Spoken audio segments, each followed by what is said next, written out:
Hello guys, this is a day in my life as a content creator at age of 29. So ngayon ay samahan niyo ako dito sa aking vlog. Habang nagluluto nga ako ay ikikwento ko nga sa inyo kung paano ako na-demonetize. Yes, tama ang nadinig nyo. Na-demonetize ako doon sa isa kong account na totally siya na sana ang ginagamit ko dahil nga sumahod na nga ako doon ng isang beses.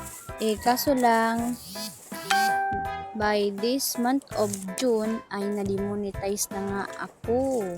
Kaya syempre wala na nga akong nagawa at tanggapin yun kasi nga wala tayong magagawa pag desisyon ni Meta.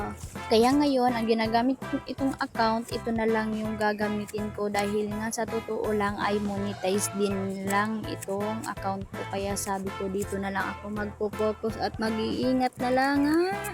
Kasi nga ni mahigpit si Meta. At alam niyo ba kung paano nga ako na-demonetize? Ito nga ang ibibigay kong tips sa mga kapwa ko content creator para hindi na nga ninyo madanasan ang ma-demonetize.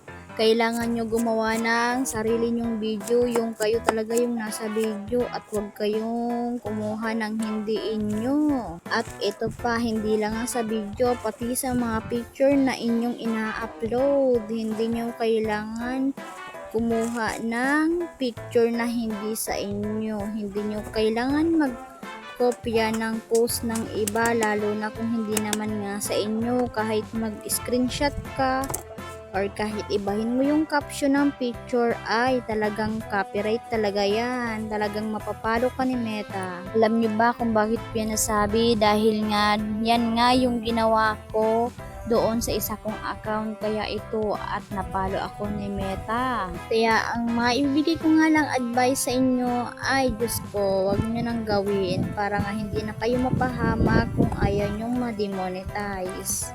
Kaya sa mga nagsisimula pa lamang maging isang content creator ay kailangan nyo lang gumawa ng original video para madali kayong ma-monetize. At syempre ay kailangan nyo din maging consistent. O siya, hanggang dito na lamang ang aking video at sana ay may konti kayong natutunan. Maraming salamat!